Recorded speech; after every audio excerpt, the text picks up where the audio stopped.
Byinshi kuri Dogiteri Nsabi, umuhanzi n'umunyabugeni wavuyemo umunyarwenya utembagaza abatari bakeya.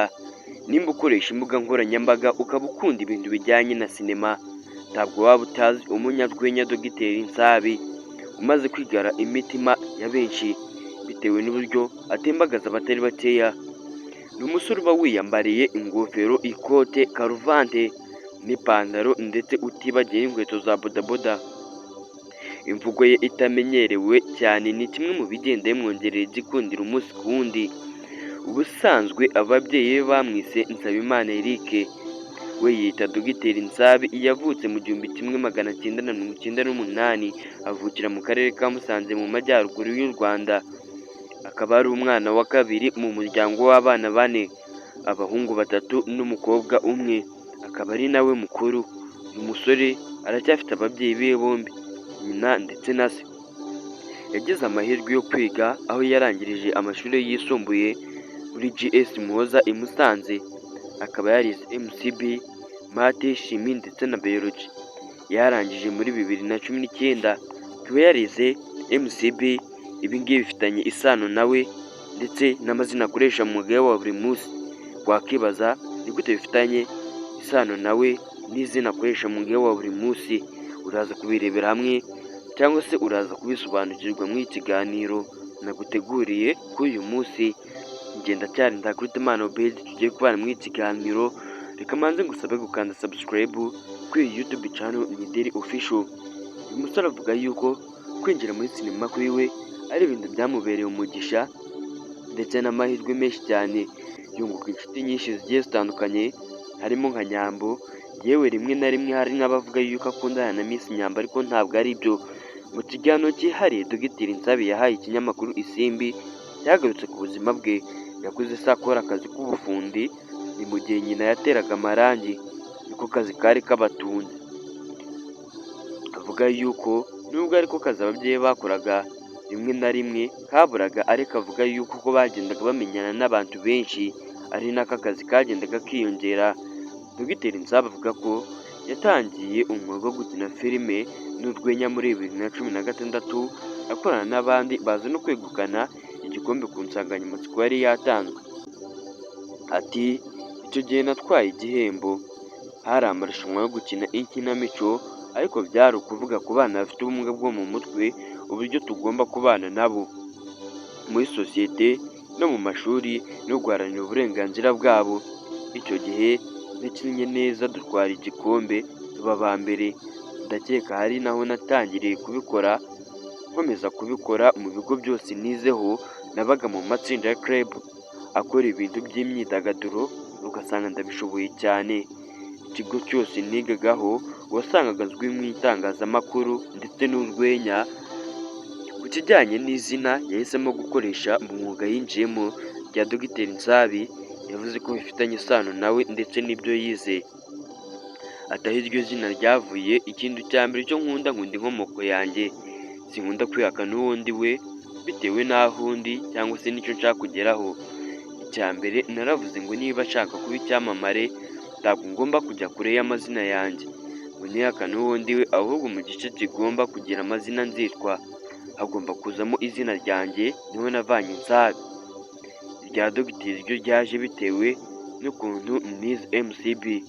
Hano hantu hitondere neza wumva uburyo izina rya Dogiteri yarifashe. Ngira nakubwiye dutangira ikiganiro, yavuze yuko izina akoresha rifitanye isano nawe ndetse n'ibyo yize. Irya Dogiteri Nsabi ryo ryaje ngo bitewe n'ukuntu yize MCB, kandi iyo umuntu wayize neza aba umuganga. Noneho njye narayize ariko byarananiye, ndavuga noneho reka nubwo ntabigezeho ariko naravunitse, ntabwo ngomba kwirengagiza imvune navunitse. Nubwo byananiye mpita mfata Dogiteri gutyo. Avuga yuko kuba yarafashe iri zina rya Dogiteri byatewe n'uburyo yize MCB, kandi iyo umuntu ayize neza aba umudogiteri, aba umuganga. Ariko we ngo yarayize biramunanira, ahita avuga ngo nimba byaramunaniye izina ari gufata rya Dogiteri reka rikoreshe muri sinema. Noneho bihita bihurana n'ukuntu hari hadutse ngo ijambo rigezweho ryakora umuti. Arabaza ngo ese hazajya hakorwa imiti nta muntu wo kuyivurisha uhari? Aravuga ngo ngomba gushyiraho ka dogiteri gutyo kugira ngo imiti ikozwe izajye iboneka umuntu uyivurisha. Ngo nubwo agifite urugendo runini rwo kugenda, Dogiteri Nzaba avuga ko byibuze ubu yishimiye aho izina rye rimaze kugera kuko ryaramenyekanye cyane kandi buri umwe wese arabibona n'amaso ye. Ati izina rya Dogiteri Nzabi rimaze gukura kuko icyo ngenderaho mvuga ngo rimaze gukura ni uko rizwi n'abantu benshi cyane, ubona ari ibintu byazamutse bikajya ku yindi ntera. Izina ryazamutse rijya mu yandi azwi dufite mu gihugu akora umwuga wa sinema. Ku kijyanye n'ikintu ngo cyamugoye mu rugendo rwo kwinjira muri sinema, yagize ati ikintu cya mbere cyangoye ni ukwisubiza ikibazo cya nzihangana ngize ryari, ariko kubera Imana no gusenga byamaze gucamo. Ahamya ko umwuga akora ari umwuga ushobora gutunga umuntu uwo ari we wese, ndetse akurikije ibyo agenda abona umunsi ku wundi atagize ikimuhungabanya muri uru rugendo cyangwa se muri uru ruganda rwa sinema. Avuga yuko ari naho hazava ibimutunga ndetse n'ibizatunga abazamukomokaho, kandi avuga yuko agumye mu murongo arimo ari bwo buzima bwiwe, nta kindi kintu yazigera akora atari ugukina filime. Ati ngumye mu murongo ndimo ntagize ikimpungabanya nk'uko abivuga, ibi bintu akora ni ibintu byamugiriye umumaro kandi atigeze ikimuhungabanya ahure n'ikibazo cyatuma atabasha gukina. Avuga yuko yazakina ubuzima bwe bwose. Ngo imyambarire ye ari mu kazi ni ikintu yatekerejeho gishobora kuba nk'ikimuranga kugira ngo binamufashe kuzamura izina rye mu buryo bworoshye kandi vuba. Ati nimba ari urwenya ninjiyemo ugomba kundeba ugahita utangazwa n'uko meze bikagutera kunyitaho.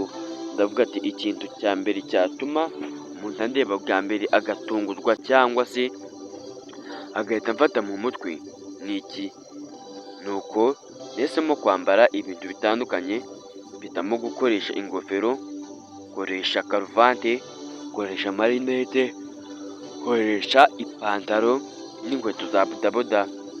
Avuga ko yari afite inzozi zo kuzaba umuhanzi cyangwa se umushushanyi, gusa anateganya ko mu minsi iri imbere hari indirimbo azasohora, kandi nimba uri umufana wiwe ugomba kwitegura iyo ndirimbo.